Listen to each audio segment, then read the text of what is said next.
अब यम का पास ही दंड देगा इसे।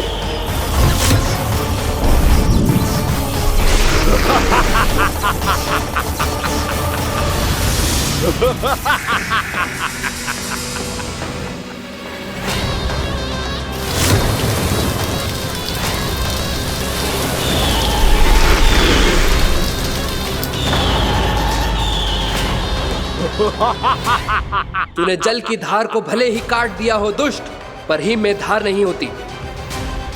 अब मेरी हिम शक्ति तुझे जमा कर नष्ट कर देगी।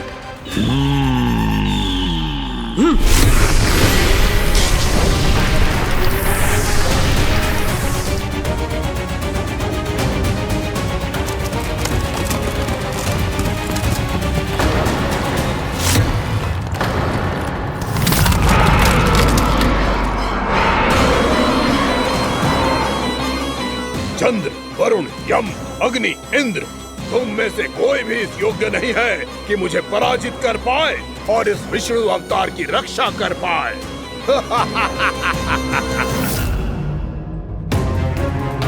इस असुर को देवता कुछ ना बिगाड़ पा रहे हैं। अब क्या होगा खाना का? बकासुर, मैं अपनी किरणों की ताप से तुझे छलनी छलनी कर दूंगा।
पुत्र कार्तिकेय, इस असुर के उदर को फाड़कर अपने पिता के सखा श्री कृष्ण को मुक्त कराओ पुत्र।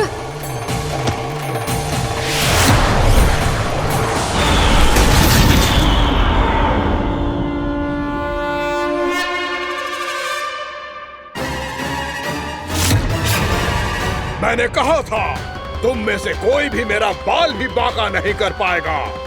तुम देवताओं का तो सामर्थ्य ही क्या, स्वयं देवों के देव महादेव भी मेरा कुछ नहीं बिगाड़ पाएंगे।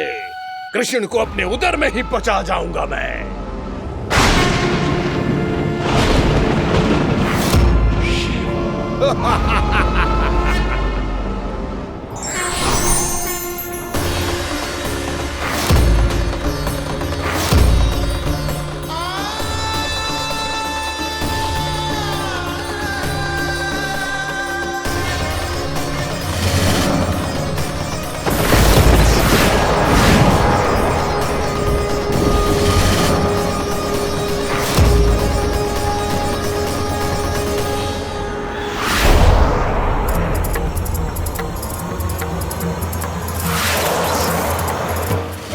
शिव शंकर का त्रिशूल है। एक ही बार में इस असुर का प्राण ले लेगा ये। हाँ, महादेव का त्रिशूल।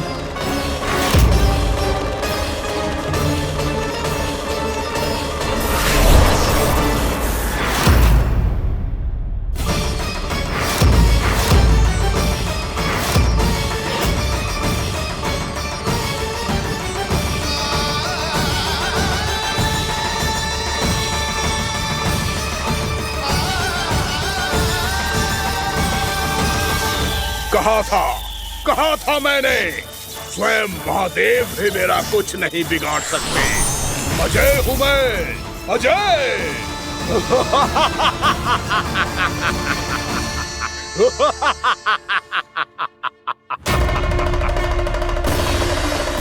प्रभु, आपके त्रिशूल की महिमा तो अपरंपार है, तो फिर ये ठहर क्यों गया? आपने अपने त्रिशूल को वापस क्यों ले लिया महादेव? इस दुष्ट का संहार क्यों नहीं किया? क्योंकि इसकी मृत्यु मेरे हाथों नहीं, मेरे सखा नारायण के अवतार श्री कृष्ण के हाथों ही होगी, और यही विधि का विधान है। पर पिताजी, श्री कृष्ण तो इस असुर के उदर में फंसे हुए हैं, हम उन्हें मुक्त कैसे कराएंगे? ये उन्हें स्वयं ही मुक्त करेगा पुत्र।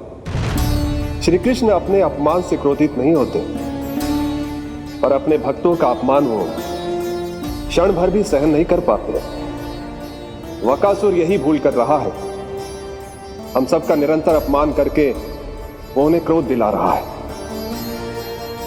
वो ये नहीं जानता कि शीघ्र ही उन्हें अपने उदर में रख पाना उसके लिए असंभव हो जाएगा।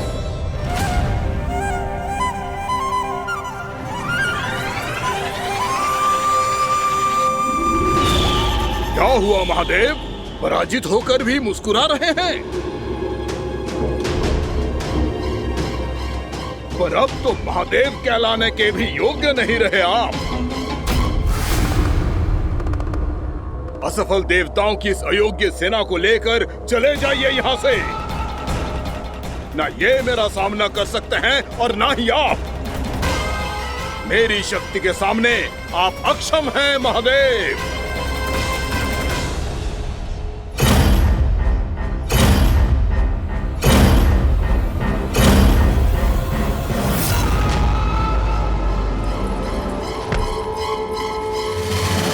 सुधा, जिस दुष्ट ने मेरे लल्ला को निगलो है ना, भीतर से जलेगो, छटपटाएगो, पीड़ा से कराएगो।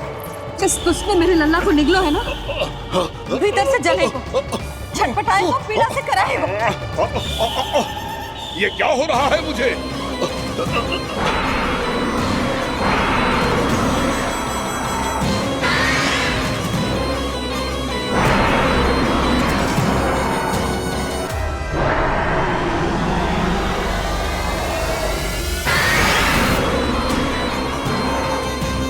मुझे ऐसा क्यों लग रहा है जैसे भीतर से जल रहा हूं मैं? ये क्या हो रहा है मुझे?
हे प्रभु, मैंने ऐसे कौन से कुकर्म किए थे कि मुझे ऐसी मृत्यु प्राप्त हुई?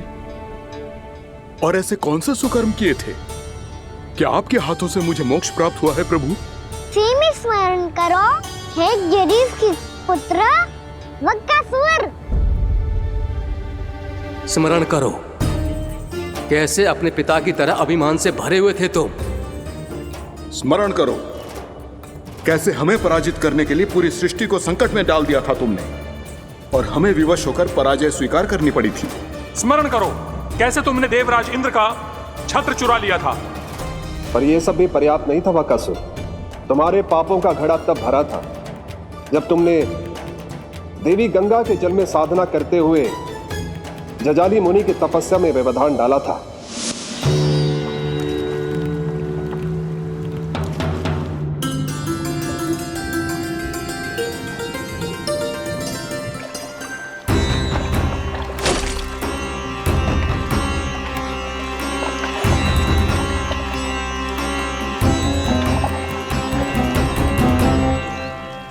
रुक क्यों गए चालक? नौका को आगे की ओर ले चलो। आगे बढ़ना उचित नहीं होगा महाराज। यहाँ से कुछ ही दूरी पर जालजली मुनि तपस्या कर रहे हैं। तो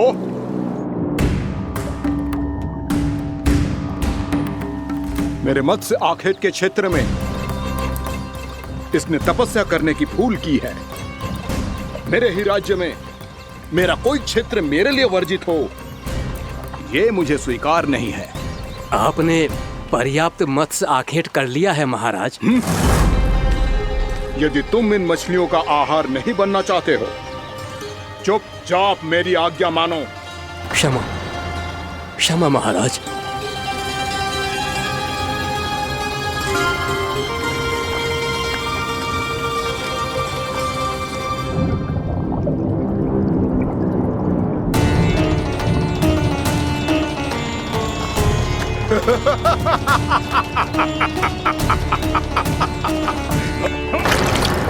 मुनिवर, रक्षा कीजिए, रक्षा कीजिए मुनिवर।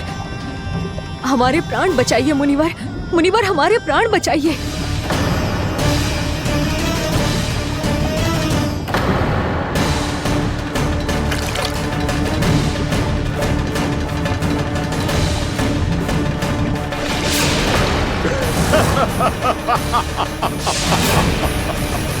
ठहर जाओ असुरराज।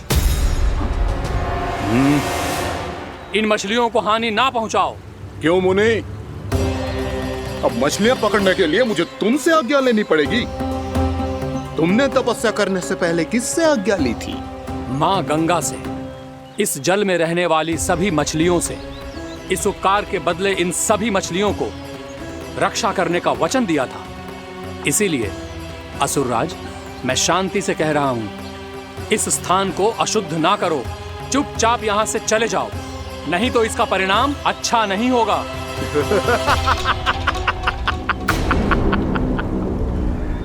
तुम जिन देवताओं की तपस्या कर रहे हो ना मुनि, उन्होंने भी मेरा कुछ नहीं बिगाड़ पाया था, और तुम मुझे धमकी देने का दुस्साहस कर रहे हो।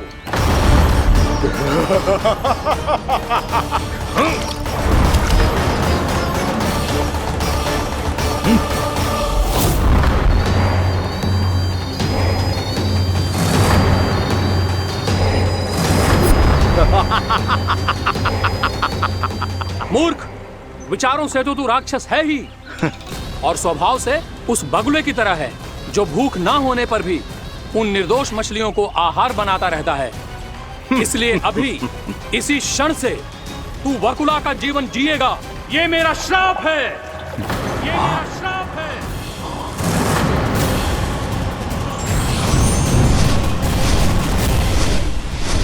श्राप पाने के बाद तुम्हें आभास हुआ कि तुमने कितना बड़ा अपराध किया था, और तब तुम जजाली मुनि से क्षमा याचना करने लगे। तुम्हारे अपराध बोध को जानकर मुनि श्रेष्ठ शांत हुए और उन्होंने तुम्हें वरदान दिया। श्राप से मुक्ति का एक ही मार्ग होता है असुर, पश्चाताप। तुम्हें अपने भूल का पश्चाताप है, इसीलिए मैं तुम्हें वरदान देता हूं। तुम्हें मेरे श्राप से मुक्ति अवश्य मिलेगी। स्वयं प्रभु श्री नारायण के अवतार इस बगुले के देह के बंधन से तुम्हें मुक्त करेंगे।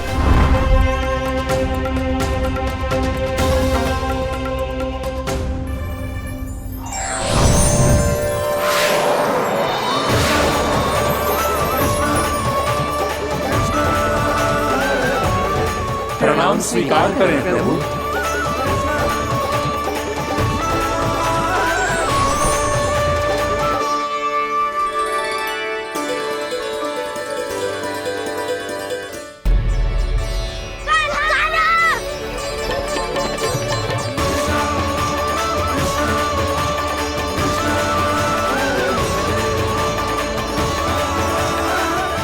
मुझे ना बताओ कि तुम सबने क्या देखा है, चाहे जो देखो है, बस मैया से कछु मत ही बताना। कान्हा!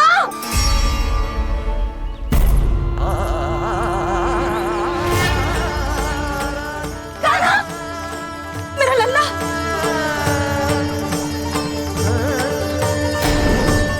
भानु बता रहा था तुझे कोई असुर पंछी निकल गया था।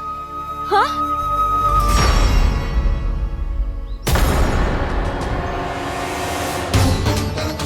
हे नारायण, ये क्या है?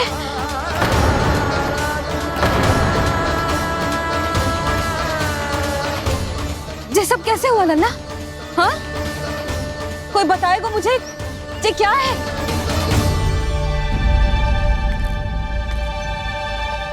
श्रीधामा, मधुमंगल, चिची को सब कुछ बता दो। ये असुर पक्षी मुझे निगलने वाला था रानी भाभी, तभी अंतिम क्षण में कान्हा ने आके मुझे बचा लियो। और ये असुर पक्षी ने कही कि यह है वृंदावन का राजकुमार, नंदराज का लल्ला। इसके होते कोई भी वृंदावन वासियों को हानि ना पहुंचा सकते। रानी भाभी, कान्हा ने अपने प्राणों की चिंता ना करी और इस क्रूर राक्षस से भिड़ गयो और इस राक्षस पक्षी ने इसे निगल लियो। इतना पर्याप्त है भोला काका, सब कुछ बताने की आवश्यकता नहीं है। ये सब देख के सारी बालक मंडली इतनी व्याकुल हो गई कि सबने अपने प्राण अर्पित कर दिए और इस असुर पक्षी से कहे कि हमें खा लो और हमारे सखा को छोड़ दो। इन बालकों का पराक्रम देख के सभी देवतागण यहाँ आ गए और उनके हृदय भी पिघल गए और उन्होंने इस राक्षस पक्षी से युद्ध करके इसे मार गिराया। देवताओं के राजा इंद्र के वज्र का प्रहार तो मैंने अपनी आंखों से देखा है ताई जी। और फिर उसके बाद अग्निदेव ने अग्निवस्त्र का प्रहार किया। जय ना काकी, वरुण देव, कार्तिकेय, यमदेव सबने मिलके युद्ध किया इस राक्षस से। कहा था अभी मत बोलना, अरे सब मिलके फंसा दोगे मुझे। जय माँ भद्रकाली, हमारे शिव शंकर भी आए थे छोटी माँ। जाओ आप भी। बाबा साईता, मुझे लगता है कि ये कान्हा भी इन्हीं देवताओं में से एक है। संभव तो है चीची। स्मरण है, पूतना और तृणावर्त के आक्रमण के समय भी ऐसा ही हुआ था। सभी राक्षस मारे गए थे, पर अपने कान्हा को एक खरोच तक न आई थी। हाँ जीजी, मुझे लगता था कि श्री नारायण की विशेष कृपा है हमारे कान्हा पे, पर अब तो देख के लग रहा है कि हमारा कान्हा ही स्वयं श्री नारायण है। या फिर उनका अवतार है ये। अरे बस करो तुम सब, ऐसा कछु ना है। अरे जितनी बात सुनी है उससे तो यही लग रहा है कि कान्हा देवताओं और असुरों की युद्ध के बीच में फंस गया था। उसका इस सब से कोई लेना देना ना है। तो फिर इसके तन पे एक भी खरोच क्यों ना आया नंदराज? हाँ,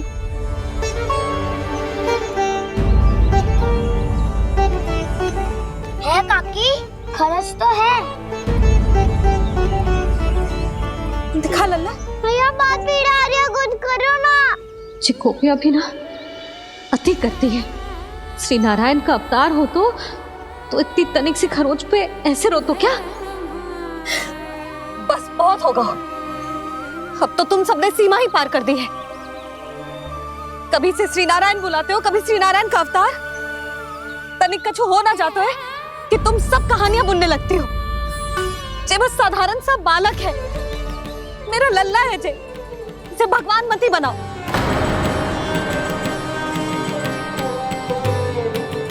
और तू क्या आवश्यकता थी तुझे यहाँ आने की? हाँ, वो भी मुझे बिना बताए। मेरे साथ छल करके आए हो तू। अब तू घर चल, ऐसा दंड दूंगी ना कि मैया बहुत पीड़ा हो रही है। मैया बहुत पीड़ा हो रही है मैया।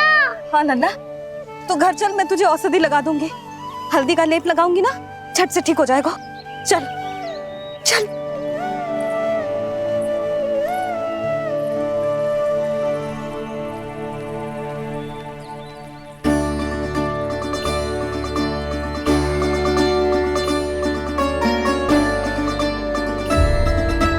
मैया बहुत पीड़ा हो रही है मैया। हाँ नन्ना, तू घर चल, मैं तुझे औषधि लगा दूंगी। हल्दी का लेप लगाऊंगी ना, झट से ठीक हो जाएगा। चल चल।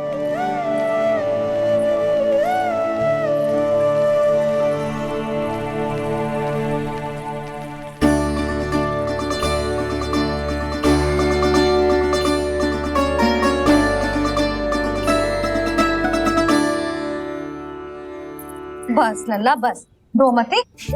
चल चल चल, आजा। अभी औषधि लगाऊंगी ना, तेरी सारी पीड़ा लुप्त हो जाएगी।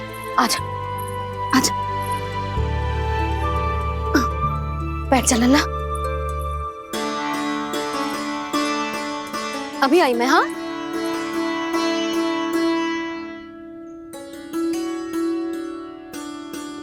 मैया। अरे तो अभी तक रो है? क्या कह रही थी सारी गोपियां? बता।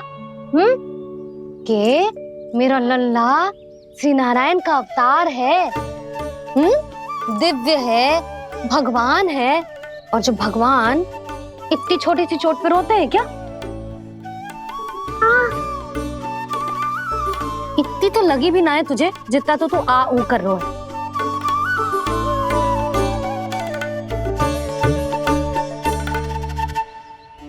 आओ ना, करूंगो। आप ऐसे दुलार थोड़ी करोगी। ओहो, वृंदावन का गौपालक जो इतनी छोटी सी चोट पे रोता है ना, गोप बालकों का मुखिया इतनी छोटी सी चोट पे रोता है। मेरा लल्ला तो सबसे शक्तिशाली है, जो इतनी छोटी सी चोट तो क्या बड़े बड़े राक्षसों से भी ना घबराता है। हाँ, एक बार में सबको समाप्त कर देता है कि ना? हाँ मैया, यदि कोई राक्षस वृंदावन की ओर तेरी दृष्टि करके आएगा तो सबसे पहले कान्हा को सुरक्षा में खड़ा पाएगा, फिर चाहे जो बाल बन के आए या बगुला बन के।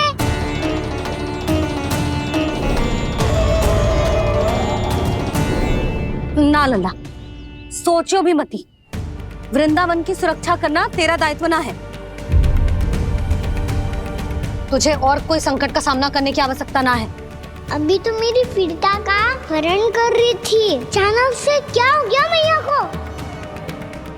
कोई आवश्यकता ना है तुझे ऐसे संकटों का सामना करने की। आने दे आज तेरे बाबा को, सीधा सीधा बोल दूंगी। बहुत हो गए उनके तर्क वितर्क। मेरा फूल सा लल्ला वन में अकेले गौचारण के लिए ना जाए को। आज बगुले ने निकल लियो, कल कछु और हो जाए तो?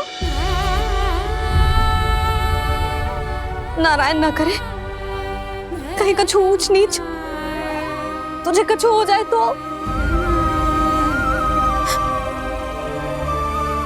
मैं तो जीते जी मर जाऊंगी।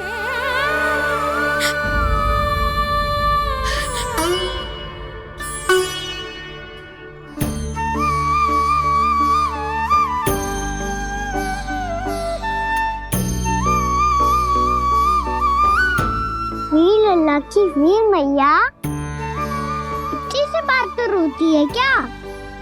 क्या करूं कान्हा, तुझे ऐसे बार बार संकट के मुंह में जाते हुए ना देख सकती मैं। तो फिर मैया मैं वचन देता हूँ, आज के बाद मैं गौचारण के लिए तभी जाऊंगा जब आप आज्ञा दोगी। पक्का? छल ना करेगा ना मेरे साथ? मैंने कब छल करो मैया? अच्छा ठीक है, ना करूँ छल। यदि आपसे पूछे बिना बाहर निकलो तो? तो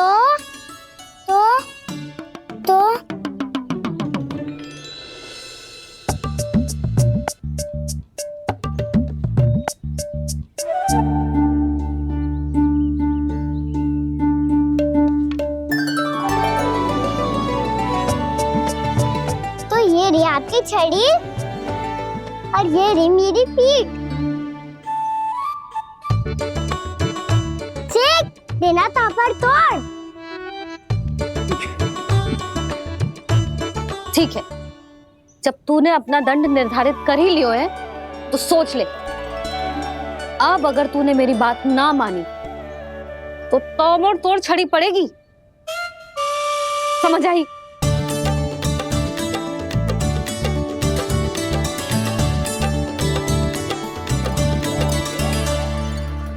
अच्छा ही है कि कान्हा कुछ दिन घर ही रहे। आज वन में जो हुआ है अवश्य कंस ने ही करवाए हुए वो सब।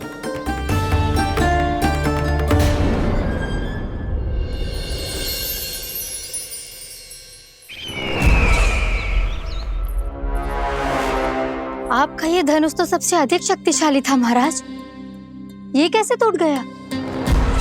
कहीं ये बकासुर की पराजय का संकेत तो?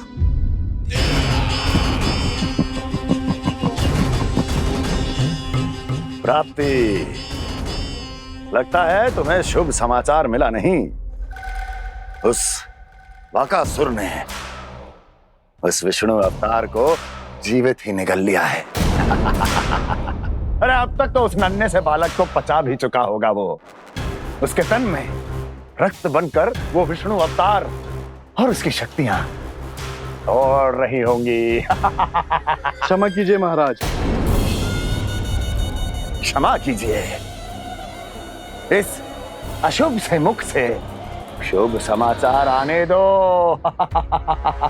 माथे के बल को ढीला करो, चेहरे पर मुस्कान लाओ और कहो, महाराज, वृंदावन में मातम फैल चुका है। मैं ऐसा ही करता महाराज, यदि सूचना सत्य होती तो।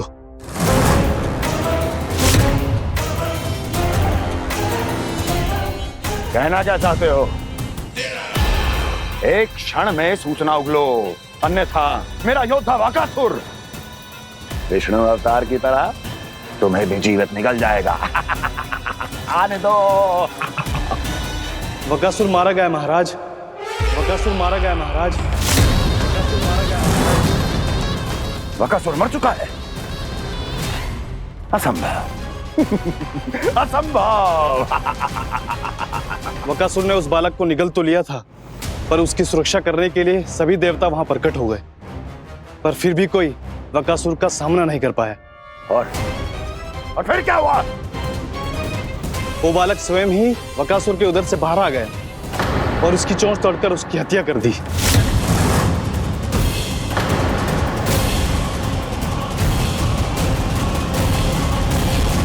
वन में बकासुर की चोंच टूट गई और यहाँ आपका ये धनुष।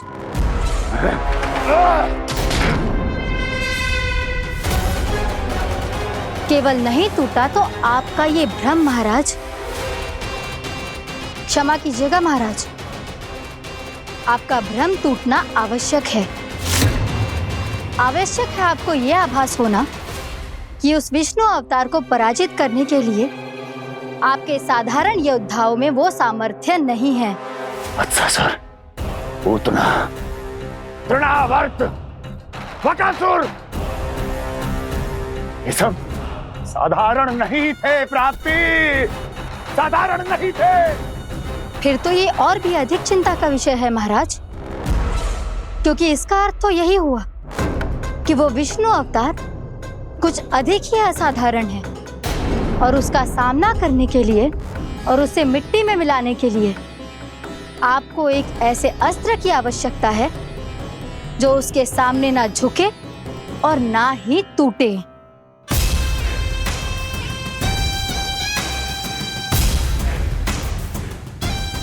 तो फिर मैं ऐसा ही अस्त्र ढूंढूंगा, चाहे आकाश पाताल एक क्यों ना करना पड़े मुझे।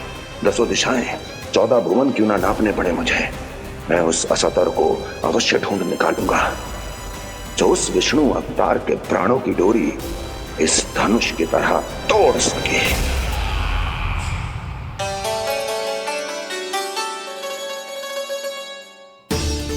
थैंक्स पापा, मैंने मैया को वचन दिया है कि जब तक नहीं चाहेंगी मैं वन नहीं जाऊंगा। इसलिए आप मुझे मारने के लिए कोई शक्तिशाली असुर ढूंढने में व्यस्त रहो। कुछ दिन तब तक मैं व्यस्त रहूंगा अपनी मैया की सेवा करने में।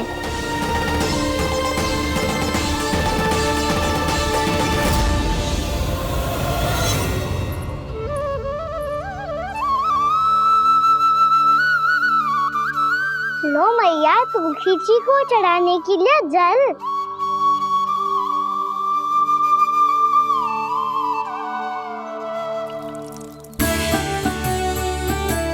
लो मैया, और आटा।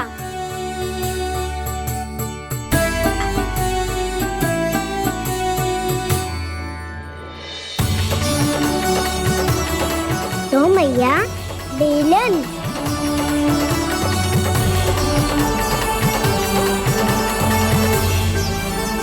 ले, तनिक खा ले। ओ मैया, भूख ना लगी है। बिना भूख के खाने से क्या लाभ? और तेरा जब पेट तो कह रहा है कि उसे भोजन चाहिए, और लाभ कैसे ना लल्ला? भोजन का लाभ है ना, तन को पोषण मिलेगो, स्वास्थ्य बनेगो, जे तेरी भुजाओं में शक्ति आ जाएगी ताऊ के जैसी, ताऊ से भी अधिक। तेरे जे केस भी लंबे हो जाएंगे। सच्ची मैया? सच्ची। माप के देख लियो नित्य दिन। तनिक खा।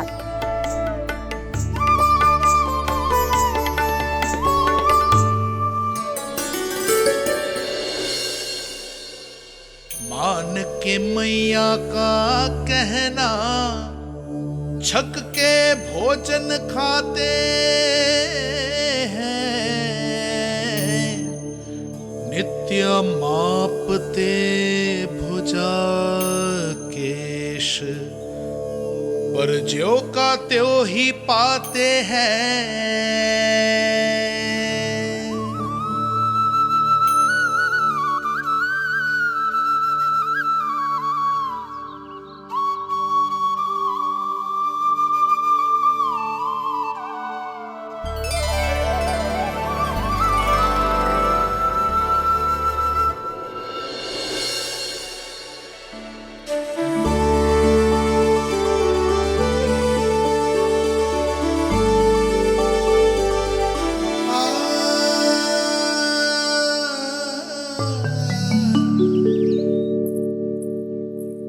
ले लल्ला, फल खा ले। ना, मुझे ना खाने फल वल। क्यों? लंबे केस और शक्तिशाली भुजाएं ना चाहिए? व्यर्थ है ये सब। पिछले 10 दिनों से देख रहा हूँ, ना केस लंबे हुए हैं, ना भुजाएं शक्तिशाली बनी है। 10 दिन में का चुनाव होने वाला। 10 सप्ताह ऐसे खाएगो ना, तब जाके कछु बदलाव दिखेगो। समझ आई? चल अब खा ले। वैसे भी मुझे बहुत सारी तैयारियां करनी है आज। इसीलिए मैया, एकादशी के व्रत के लिए लल्ला। सुनो जी, सारी सामग्री आ गई? हाँ, तुमने जो कही थी सब ले आए हूँ।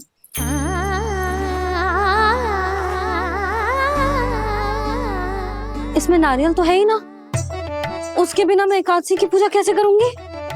यशोदा, मैंने भोला से कह दिया, वो लेकर आते ही होगा। घबराओ मत। कैसे ना घबराओ जी, आपको पता है ना एकादशी का व्रत मेरे लिए कितना महत्वपूर्ण है। पता है। अरे इसमें तो दिए भी ना है। दिए ना है? अब मैं अभी लेकर आता हूँ। आप रहने दो, मैं ही लेके आती हूँ। भक्त भोला राम के यहाँ से है। भक्त भोला राम?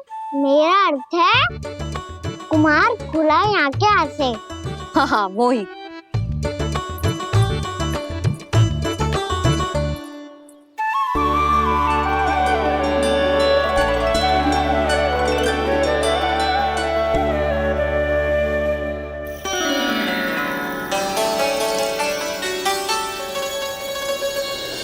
श्री हरि, श्री हरि, मेरे श्री हरि।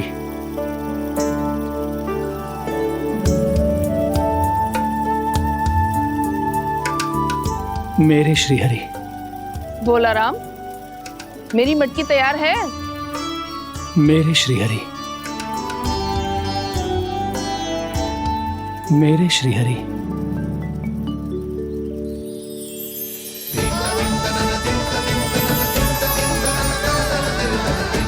भोला राम,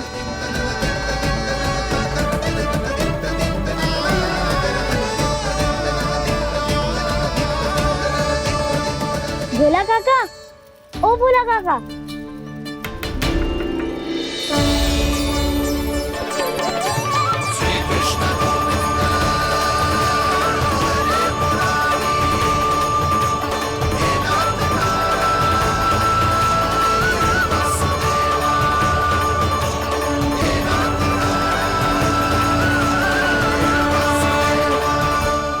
अरे श्री हरि प्रसन्न हो गए।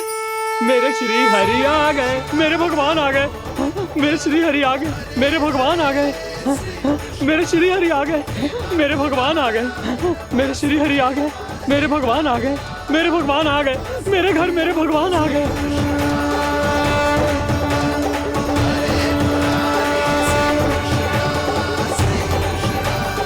मेरे घर आ गए, मेरे श्री हरि आ गए। हाँ, मेरे श्री हरि आ गए।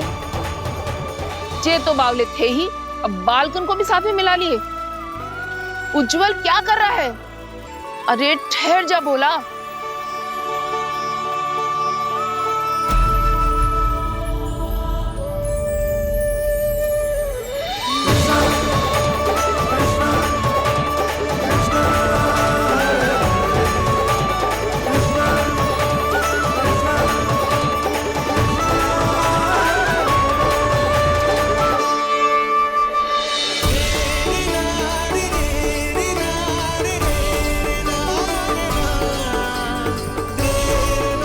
प्रेम से बुलाओ, आएंगे हरि भी।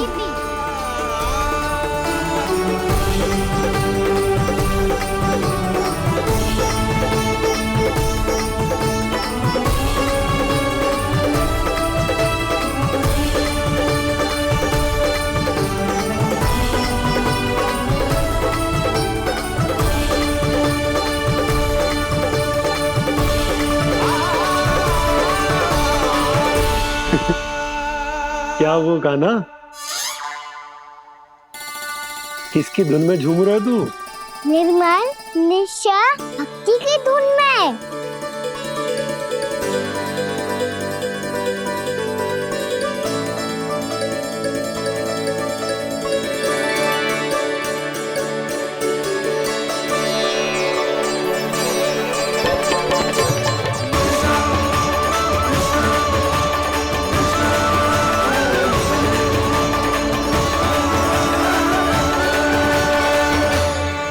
अरे क्या हो गया इन्हें? बावले हो गए हैं क्या? ठहरो, कोई आवश्यकता ना है ऐसे बावलों की तरह नाचने की।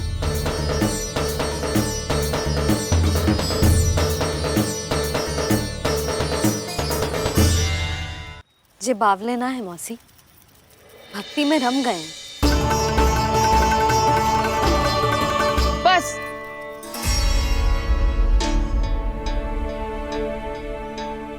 हम सब कब से खड़े हैं यहाँ, पर तुम्हें कुछ ध्यान ही रहा है।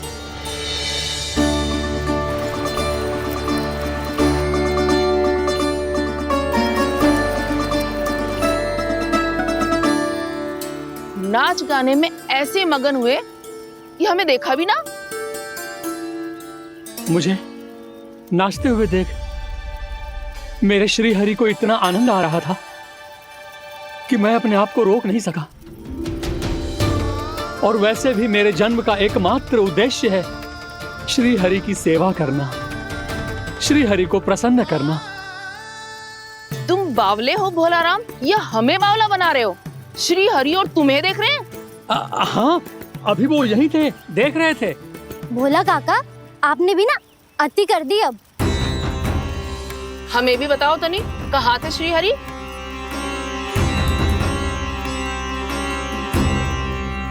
ना जाने अपना उपहास करवाने में क्या आनंद आता है इन्हें। देखो, अब तुम सच मानो या झूठ, लेकिन हमरे श्रीहरि यहीं थे, इसी चाक पर अभी। हाँ, लो सुन लो इस मूर्ख की बात। श्री हरि को और कोई स्थान ना मिलो जो इसके मिट्टी के चाक पे आकर बैठेंगे। श्री हरि को और कोई स्थान ना मिलो जो इसके मिट्टी के चाक पे आकर बैठेंगे। श्री हरि को और कोई स्थान ना मिलो जो इसके मिट्टी के चाक पे आकर बैठेंगे। जैसी मैया भैंसो ही लल्ला, दोनों का कुछ पता ही ना चलतो, कब किस बात पर प्रसन्न हो जाए और किस बात पर रुष्ट। अरे मैं भला असत्य क्यों बोलूंगा? अभी अभी यही थे श्रीहरि। हाँ,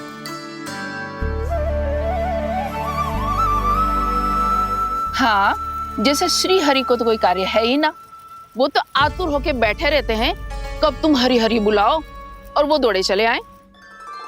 भगवान तो भक्तों के पास आने के लिए सदैव आतुर रहते हैं, बल्कि सत्य तो यह है कि भक्तों के मन में ही निवास करते हैं भगवान।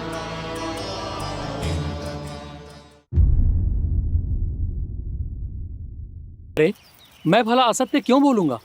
अभी अभी यही थे श्रीहरि। हाँ,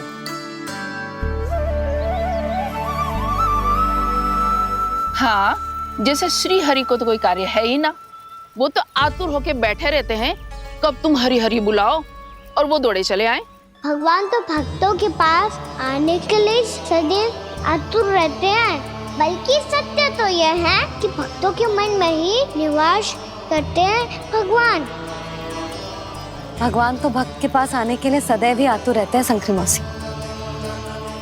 बल्कि सच्ची बात तो ये है कि भगवान हमारे मन में ही निवास करते हैं। कम से कम तू तो इसे बढ़ावा मत दे जशोदा। जब देखो जब हरि नाम की रट लगाए रहते है। हरि बोलते बोलते ऐसो बावलो होता है कि सारा कार्य भूल जाता है। 2 दिन से अपनी मटकी के लिए चक्कर काट रही हूँ।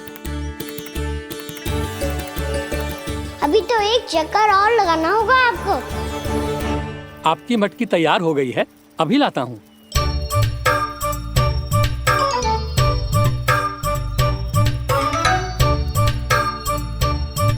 लो जी मटकी।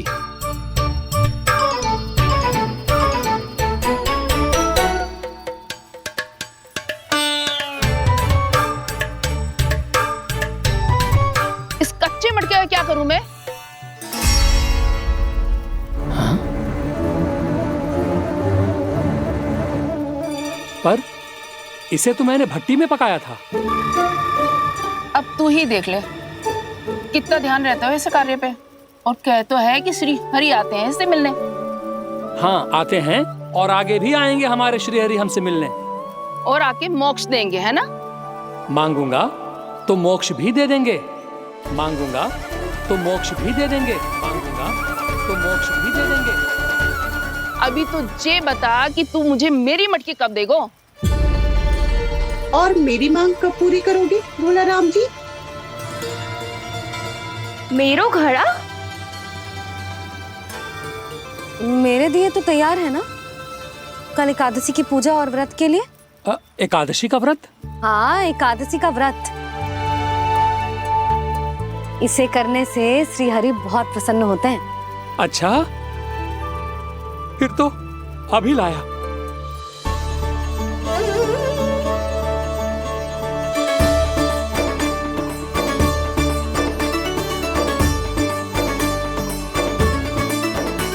लो जी आपके दिए।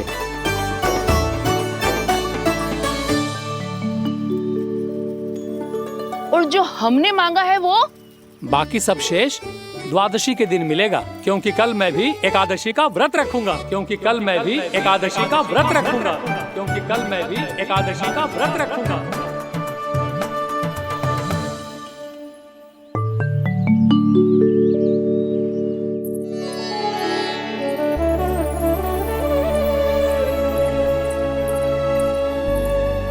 जानकी, फूलों का प्रबंध हुआ कि ना? हाँ भाभी, जे रहे। सदैव विलंब कराती है। पर भाभी इस बार तो फूल समय से ही लाई थी। क्या हुआ जशोदा? अभी तो पूजा की तैयारी ना हुई? देखो ना मौसी, ये जानकी ना कुछ छूट ही जाता है इसके कारण। एकादशी की पूजा और व्रत आते ही जसोदा भाभी इतनी वग्र हो जाती है। ऐसो क्या होगा इस पूजा में?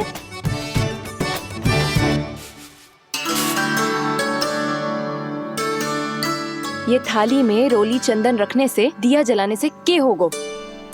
आपको पता भी है एकादशी का व्रत क्यों रखते हैं? क्या महत्व है इसका? लो, जे तो मैं जसोमती रानी से पूछना भूल ही गया।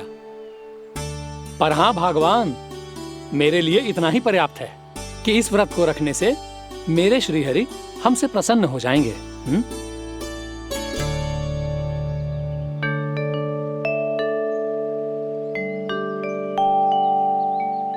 नारायण ही जाने ऐसे कैसे पूजा करते हैं जे श्री हरि की एक मूर्ति तक ना है इनके पास।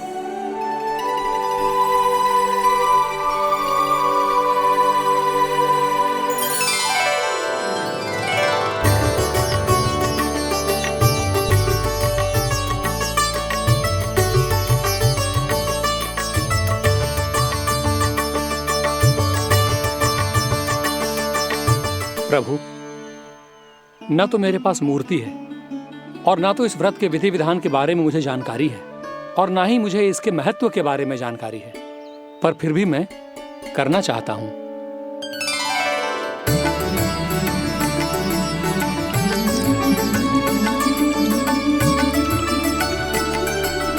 इसीलिए मैं दृढ़ संकल्प लेता हूं, पूरी निष्ठा के साथ, श्रद्धा के साथ और पूरी आस्था के साथ मैं इस व्रत को संपन्न करूंगा।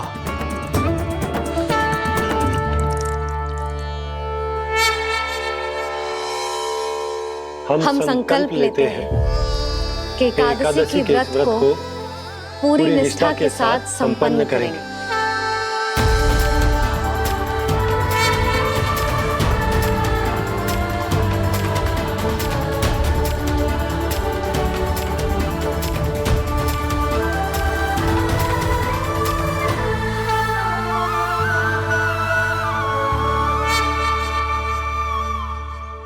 तुलसी जी के पत्ते तो है ही ना। श्री नारायण को तुलसी जी के पत्ते के बिना भोग ना चढ़तो है।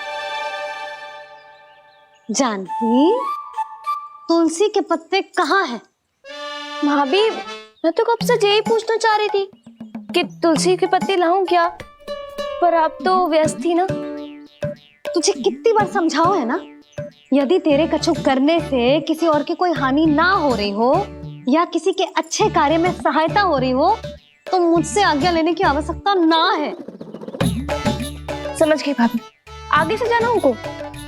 ले अभी लेकर आती हूँ।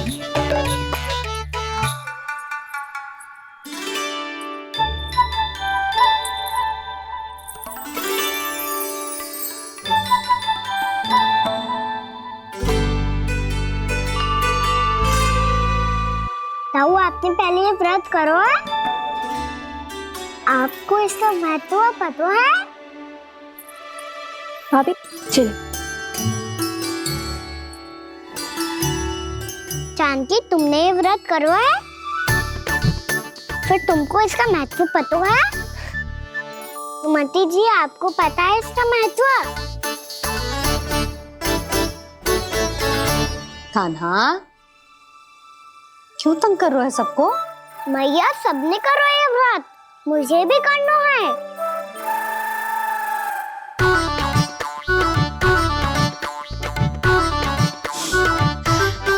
ये व्रत केवल बड़ों के लिए होती है लल्ला। जब आप ये व्रत कर सकती हो, बाबा कर सकते हैं,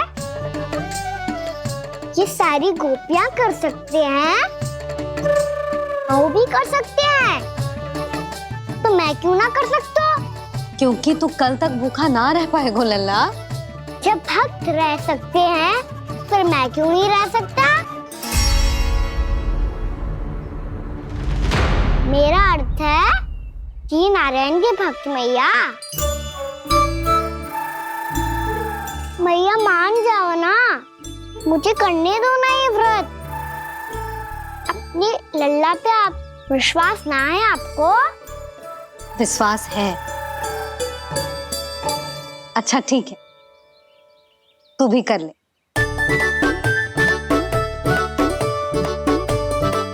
पर मैया व्रत की कथा तो सुनाओ, मैं तो अबध हूँ ना। मुझे कैसा पता चलेगा कि ये व्रत करते क्यों हैं?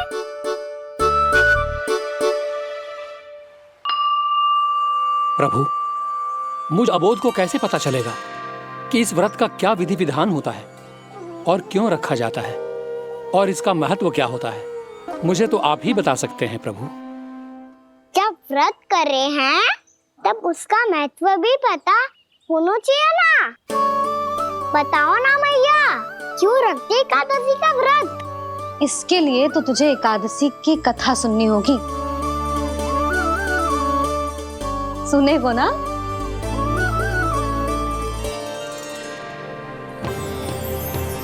वसुदेव सुतं देवं कंसचाणूरमर्दनम् श्रीहरि, यशोद परमानन्दम् कृष्णं वन्दे जगद्गुरुम्। वाह प्रभु, अपने भक्तों को एकादशी व्रत का महत्व समझाने का अच्छा उपाय खोज निकाला है आपने।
अब सब जन एकादशी के व्रत की कथा ध्यान से सुनना, तभी जे व्रत पूरा माना जाएगा।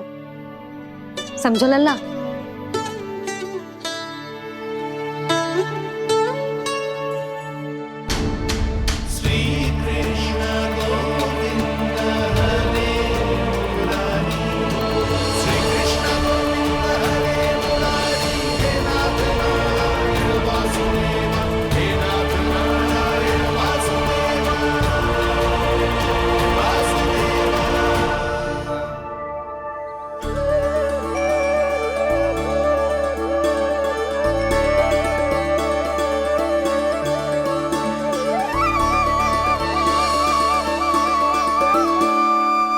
सतयुग में चंद्रावती नाम के नगर में मूरा नाम का एक असुर राज्य करता था। ओम ब्रह्मदेवाय नमः। ओम ब्रह्मदेवाय नमः। ओम ब्रह्मदेवाय नमः। ओम ब्रह्मदेवाय नमः।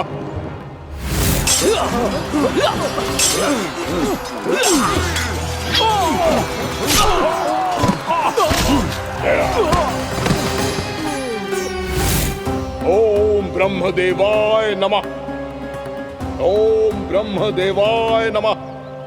जब उसने देवताओं के हाथों असुरों की पराजय देखी, तब वो वरदान पाने के उद्देश्य से ब्रह्मा जी की तपस्या करने चला गया।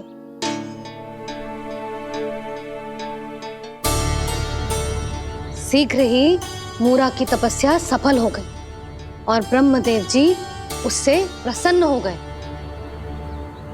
ओम ब्रह्मदेवाय नमः। ओम ब्रह्मदेवाय नमः। ओम ब्रह्मदेवाय नमः। ओम ब्रह्मदेवाय नमः। ओम ब्रह्मदेवाय नमः।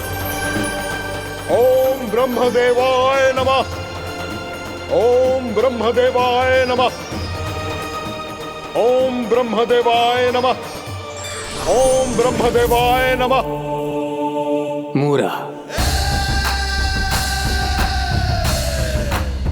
प्रणाम ब्रह्मदेव। तुम्हारी तपस्या सफल हुई। बोलो, तुम्हें क्या वर चाहिए? सृष्टि के रचयिता ब्रह्मदेव, कृपया मुझे ऐसा वरदान दीजिए जिसकी सहायता से मैं त्रिलोकी विजयी बन जाऊं और कोई देवता मुझे पराजित ना कर सके। यहां तक कि देवताओं के रक्षक, सृष्टि के संचालक भगवान श्री विष्णु के लिए भी मैं अपराजय रहूं। तथास्तु, तथास्तु, तथास्तु। प्रणाम ब्रह्मदेव।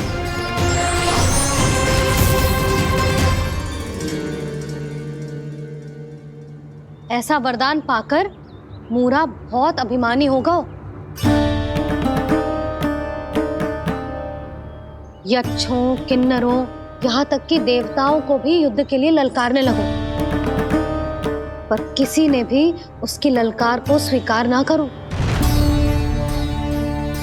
क्योंकि सभी उसकी शक्ति से बहुत भयभीत थे और उसके सामने युद्ध किए बिना ही अपनी पराजय स्वीकार करने लगे। और फिर दंभ में आके उसने स्वर्ग लोक पर भी आक्रमण कर दिया और देवराज इंद्र तक को चुनौती दे डाली।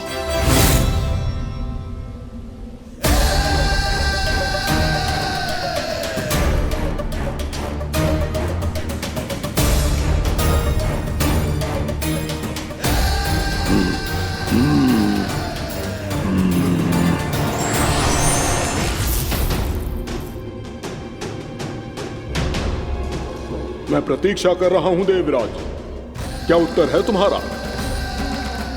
मुझसे युद्ध करोगे या फिर बिना लड़े ही पराजय स्वीकार कर मेरे अधीन हो जाओगे और सौंप दोगे मुझे अपना ये स्वर्ग लोक? सारी शक्ति तुम्हारे मुख में है या कुछ बाहुबल भी है तुम्हारे पास? मैं तुम्हारी चुनौती स्वीकार करता हूं मूरा, मैं तुम्हारी चुनौती स्वीकार करता हूं मूरा।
खैरिए देवगण, असुर राज मूरा को ब्रह्मदेव का आशीर्वाद प्राप्त है।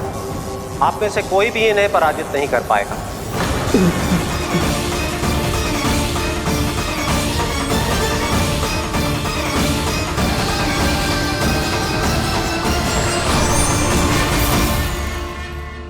एक अवसर और देता हूं देवराज, युद्ध या अधीनता, क्या उत्तर है तुम्हारा देवराज?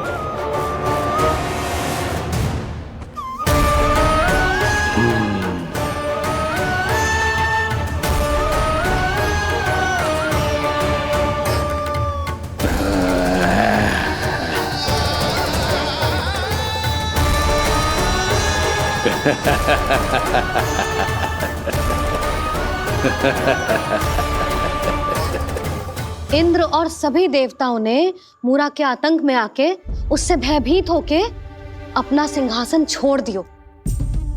अब मूरा स्वर्ग का अधिपति बन गयो और शीघ्र ही उसने अन्य सभी असुरों को स्वर्ग में निवास करने के लिए आमंत्रित कर दियो।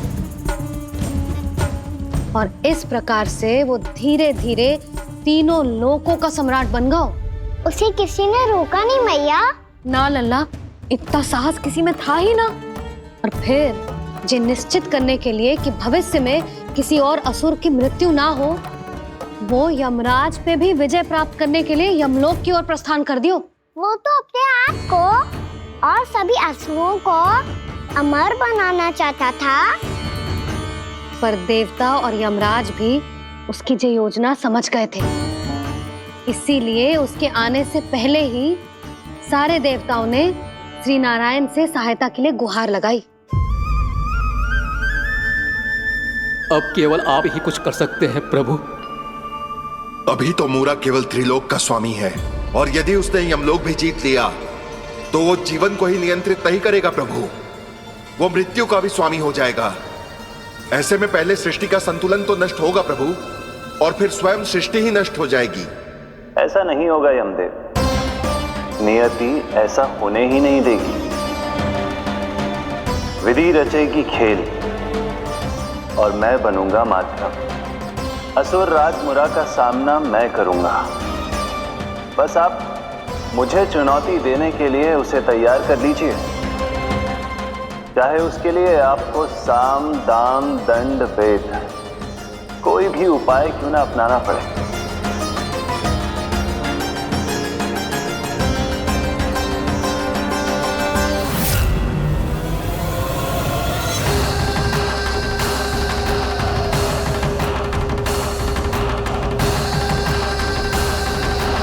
आप तो मेरी प्रतीक्षा में पहले से ही खड़े हैं यमदेव। तब तो आपने मेरी चुनौती के बारे में भी सुना ही होगा। कहिए, क्या उत्तर है आपका? मेरा स्वागत करके अपना राज्य त्यागेंगे या मेरा सामना करके अपने प्राण? असुर राज मुरा का सामना मैं करूंगा। बस आप मुझे चुनौती देने के लिए उसे तैयार कर लीजिए, चाहे उसके लिए आपको साम दाम दंड भेद कोई भी उपाय क्यों ना अपनाना पड़े।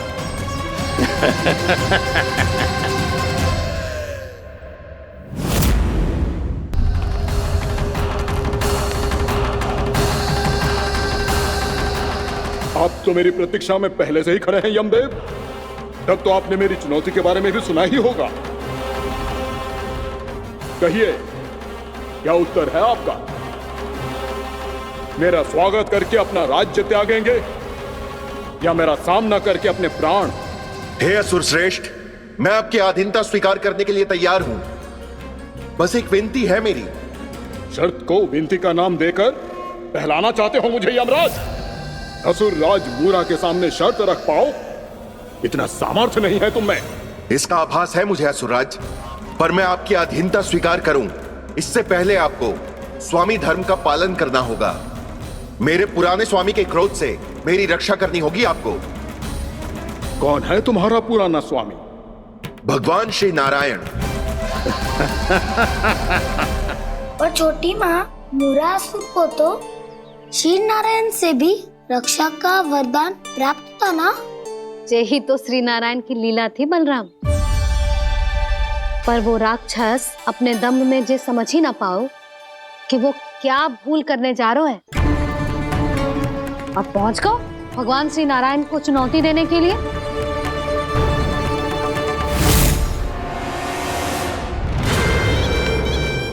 वही ठहर जाओ असुर राज मुरा।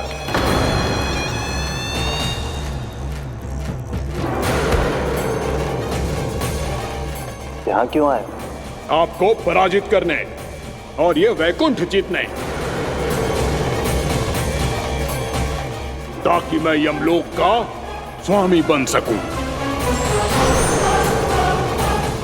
फिर आओ, युद्ध भूमि में मेरा सामना करो।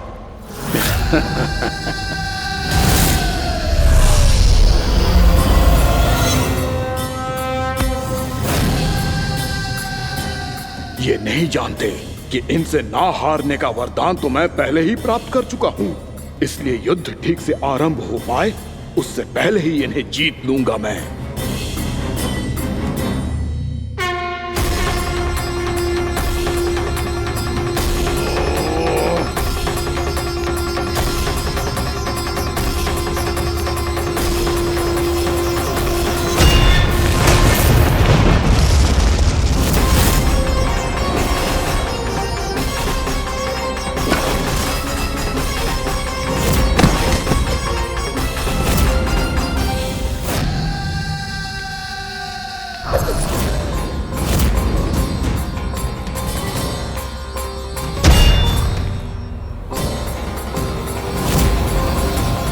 और इस प्रकार ये युद्ध वर्षों वर्षों तक चलता रहो।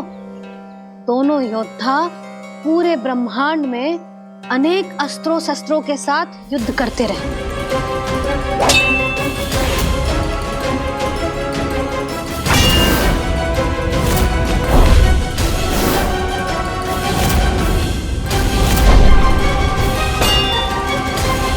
फिर क्या हुआ मैया?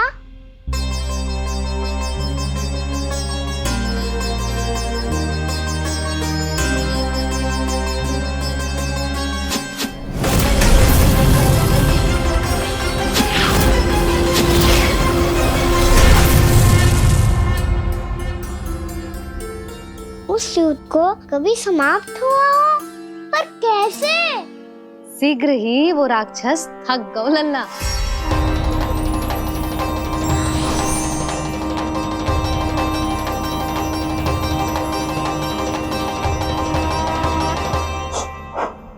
खड़े खड़े देख क्या रहे हैं नारायण? आक्रमण कीजिए, वध कर दीजिए मेरा।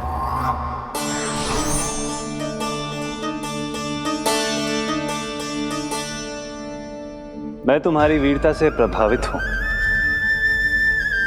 इसीलिए इतनी थकान की स्थिति में मैं तुम जैसे वीर पर आक्रमण नहीं करूंगा। जाओ विश्राम करो। यदि फिर से युद्ध करने की इच्छा हो तो तुम्हारा स्वागत होगा।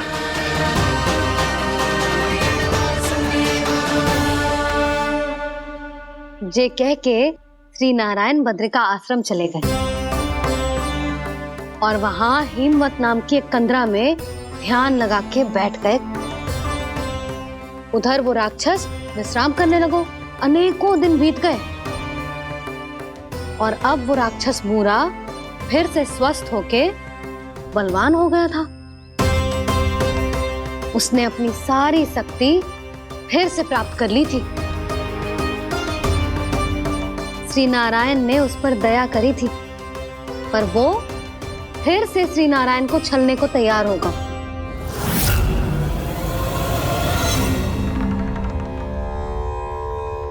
ध्यान में बैठे बैठे श्री नारायण योग निद्रा में चले गए,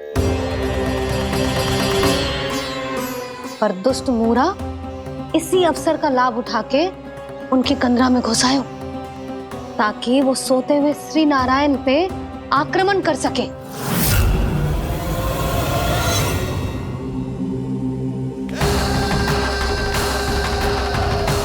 आज इस लंबे युद्ध को जीतकर अपने इस अंतिम शत्रु का भी अंत कर दूंगा मैं।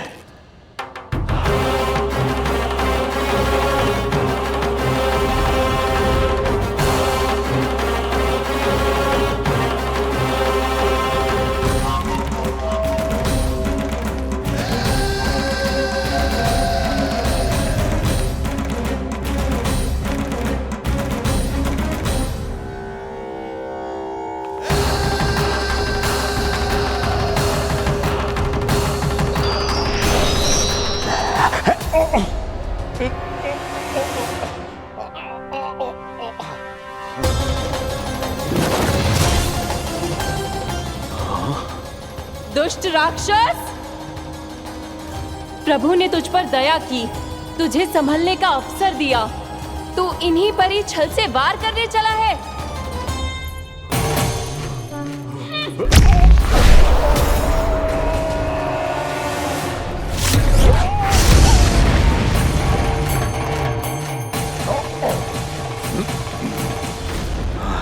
मैं अजय हूँ, मुझे कोई पराजित नहीं कर सकता। ब्रह्मा का वरदान है मुझे। तूने नारायण से अपराजय होने का वरदान मांगा था मूर्ख, उनकी शक्ति से नहीं। ध्यान से देख, मैं तेरी मृत्यु हूँ, मृत्यु।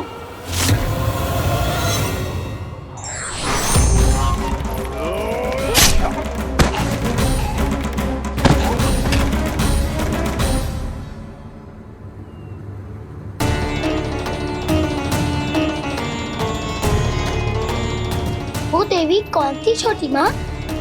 और कौन बलराम, वो ही तो थी देवी एकादशी।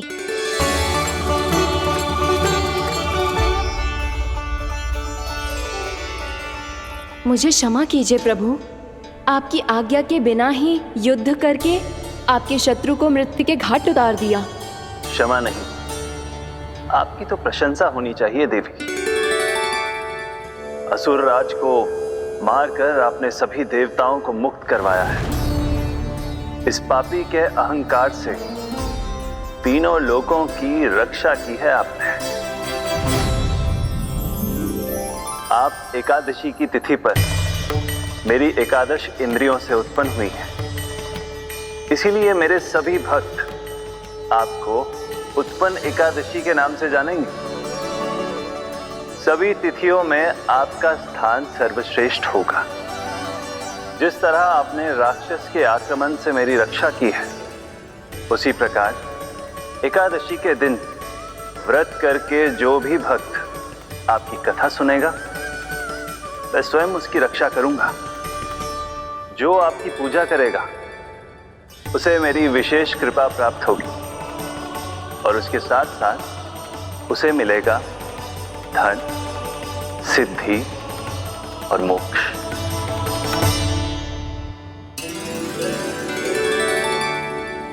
इसीलिए आज के दिन व्रत रखने का बहुत अधिक महत्व होता है। बोलो एकादशी मैया की जय। बोलो श्री नारायण भगवान की जय।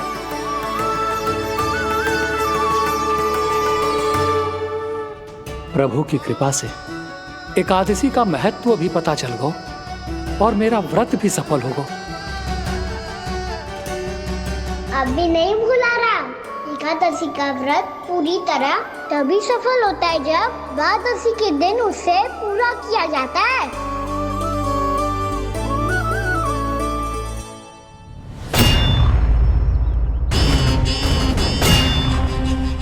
आवश्यक है आपको यह आभास होना कि उस विष्णु अवतार को पराजित करने के लिए आपके साधारण योद्धाओं में वो सामर्थ्य नहीं है।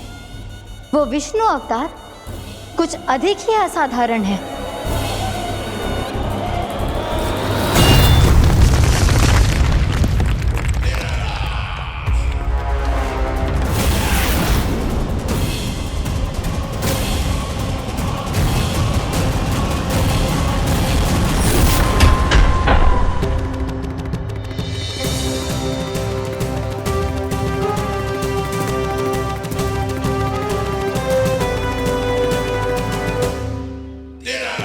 अब मैं दिखाऊंगा उस विष्णु अवतार को असाधारण शत्रु क्या होता है।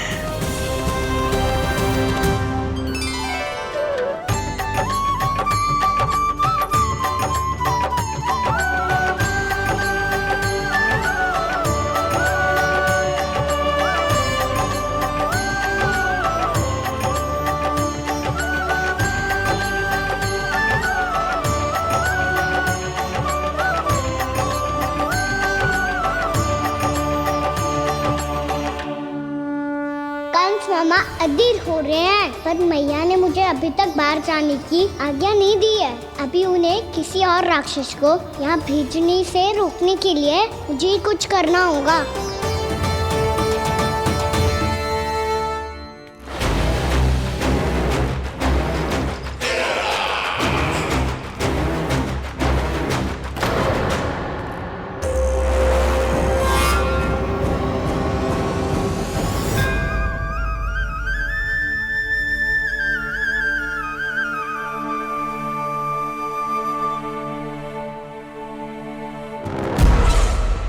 कौन हो तुम? बचपन से ही मुझे मारने का सपना देख रहे हैं, सिर्फ मुझे ही नहीं पहचानते।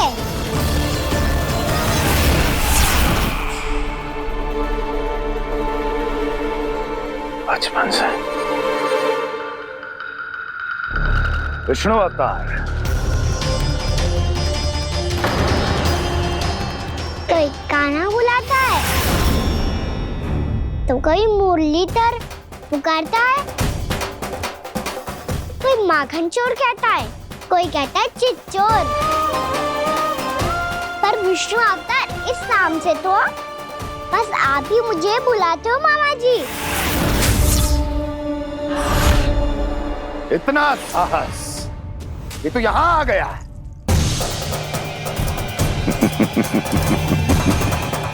यहां आ तो गया तू विष्णु अवतार, किंतु यहां से जीवित नहीं जाएगा।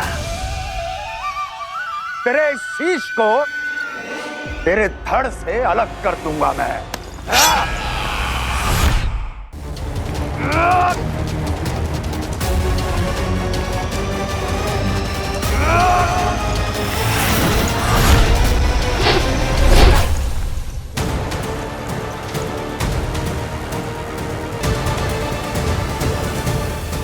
कहाँ देख रहे हो मामा जी? मैं तैयार हूँ।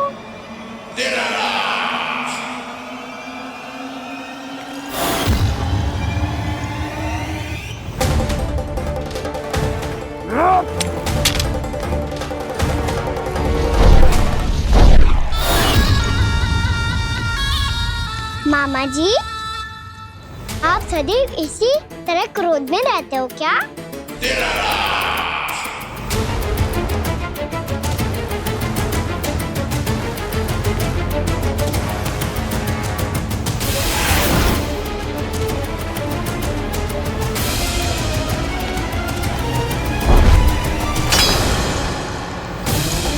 छोड़ छोड़ मेरी तलवार को।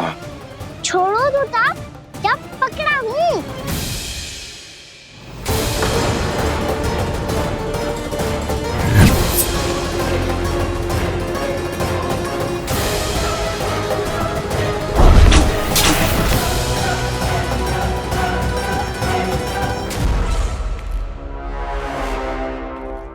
मामा जी,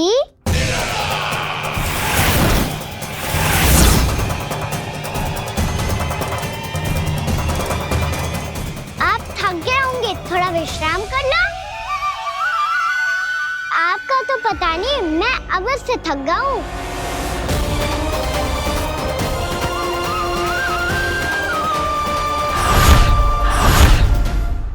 मेरे सिंहासन पर बैठने का तू साहस? अभी तो बस अभ्यास कर रहा था मामा जी। भविष्य में मुझे तो बैठना है यहाँ। आपने बल प्रयोग करके से अपने पिताजी से छीना था, मैं आपसे छीन लूंगा। जो छल और बल से लिया जाए वो अधिक समय तक टिकता नहीं है मामा जी।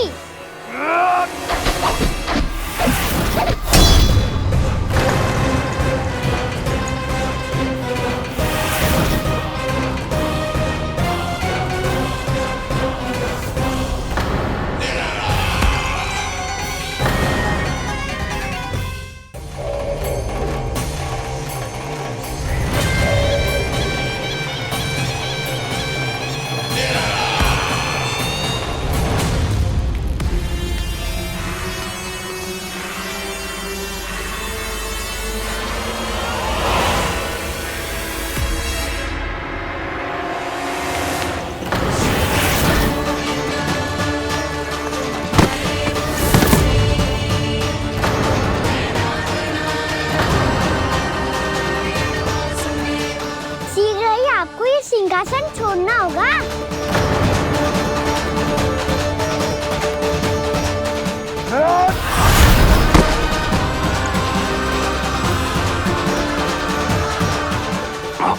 वो मेरा सिंहासन छीनना चाहता। वो आ रहा है, वो आ रहा है। सैनिकों, दुर्जन, बंद कर दो सभी द्वार और झरों के, सब के सब। इसकी हर संभावना पर इतना कड़ा पहरा बिठा दो कि ना तो कोई महल के भीतर आ सके, ना तो बाहर जा सके। मुझे महल की चप्पे चप्पे की सूचना चाहिए। जाओ।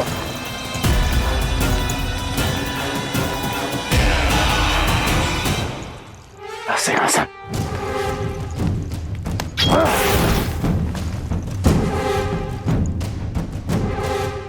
अब आ, दुष्ट मायावी, ए छलिया विष्णु अवतार, मैं कंस तेरी प्रतीक्षा कर रहा हूँ।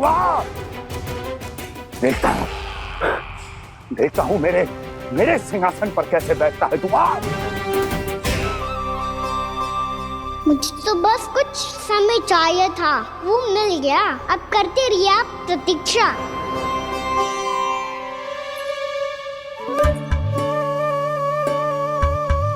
जी अपने आप से बातें क्यों कर रहे हैं जी?